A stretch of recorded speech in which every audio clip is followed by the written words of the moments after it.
stratégies et des interventions qu'UNIFAR Sénégal mène afin d'assurer la représentation des femmes dans les sphères de décision politique au Sénégal, après l'annonce de la dissolution de l'Assemblée nationale par le président de la République du Sénégal. Cette activité, mesdames et messieurs, est en train d'être déroulée dans les régions en simultané. Que l'existence d'un cadre juridique favorable avec l'application de la loi instituant la parité absolue homme-femme offre l'opportunité de maintenir la courbe ascendante en matière de représentation et participation des femmes à l'hémicycle, il est plus qu'urgent de mener des interventions concrètes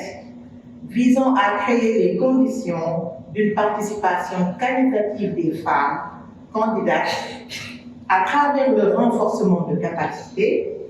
à travers la création d'un environnement favorable aux élections en tant qu'électrices et candidates,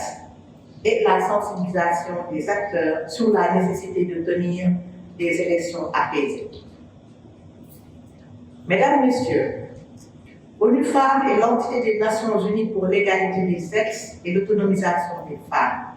et elle soutient la représentation équilibrée des femmes et des hommes dans la prise de décision à tous les niveaux, notamment par des mesures temporaires, spéciales, ainsi qu'en modifiant les politiques et les procédures afin d'accroître l'influence des femmes dans les institutions et les processus politiques. Suite aux dernières élections du 31 janvier 2022, selon l'ONP,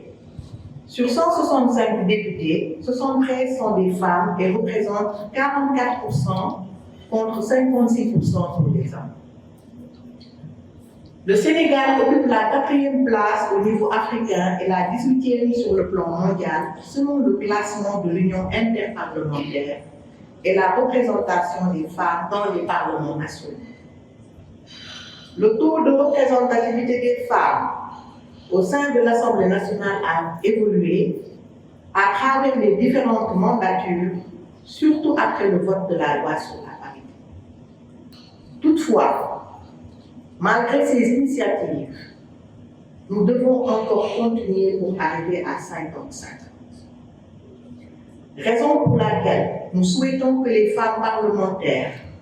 brillent par leur participation en apportant une contribution conséquente au sein de l'hémicycle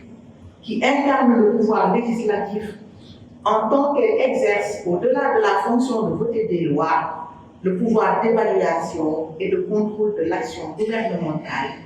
et de suivi de l'état d'exécution du budget par le gouvernement et des politiques publiques. Le thème de cette présente session,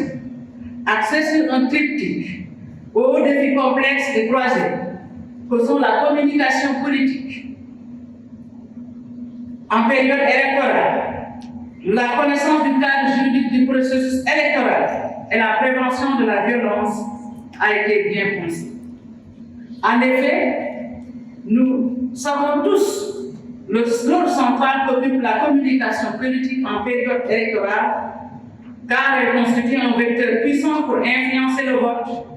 en plus des moyens substantiels sur le plan humain, matériel et financier qu'elle requiert. Oui, la communication est un moment fort pour faire connaître non seulement vos idées programmatiques, mais aussi pour inspirer la confiance de vos électeurs. Sur le même registre, la connaissance du cadre juridique du processus, qui met en jeu des défis multiples et permanents, devient un impératif pour tout candidat et doit être considéré comme une des conditions devant guider la noble aspiration à devenir future représentante du peuple. C'est le lieu de remercier NDI pour cette initiative de mettre à la disposition des candidats un guide pour les élections. Certes, nous sommes à 10 jours, mais au-delà de cette séquence, ce guide pourrait vous servir en tant que mentor de futurs candidats pour amplifier ce que NDI vient de mettre à votre disposition. Soyez-en remerciés. Pour ce qui est de la violence dans l'espace politique, elle est à bannir de tous bords,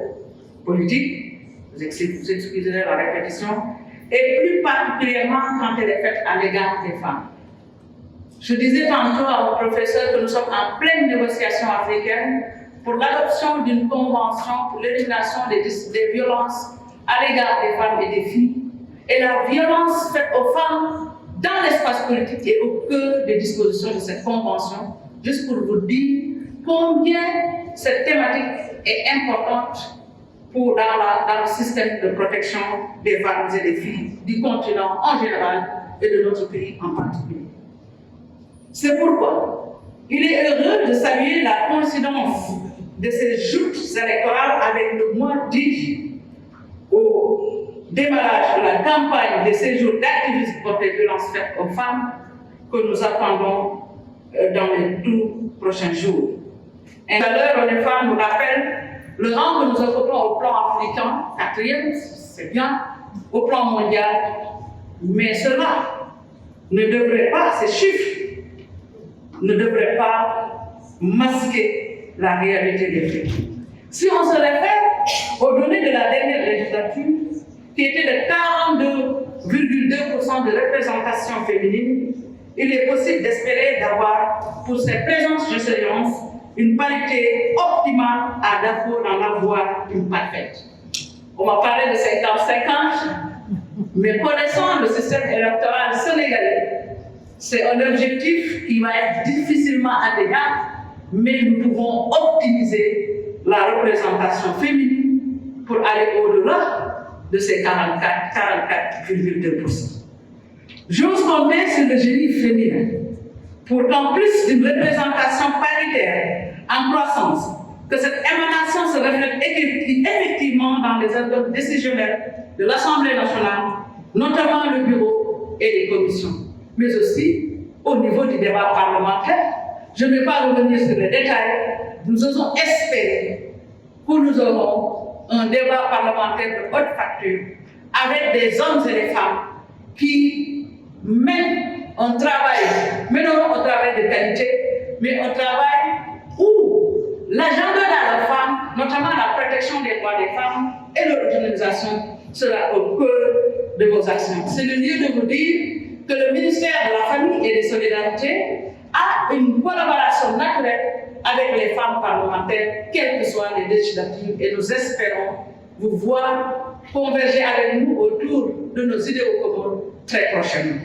Mesdames et messieurs, cette session de formation contribuera d'une part au développement, à la valorisation et au renforcement du leadership des femmes politiques, et d'autre part à l'engagement des acteurs pour repousser les démons de la violence et à prôner un débat programmatique fécond. Oui, c'est sur ce terrain que nous attendons fortement les femmes pour faire de la différence dans l'espace politique, comme elles savent bien le faire si elles le désirent. Un positionnement éthique et exemplaire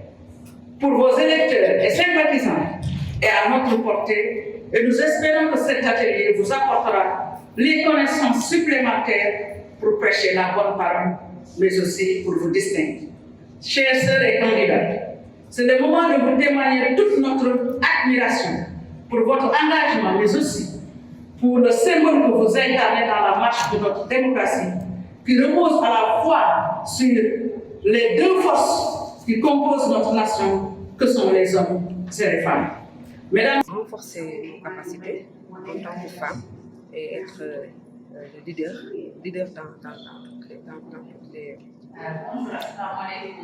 dans toutes les fédérations. Et c'est au moins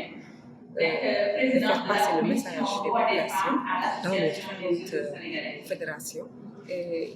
aussi montrer que le leadership féminin existe. Attitude de calme,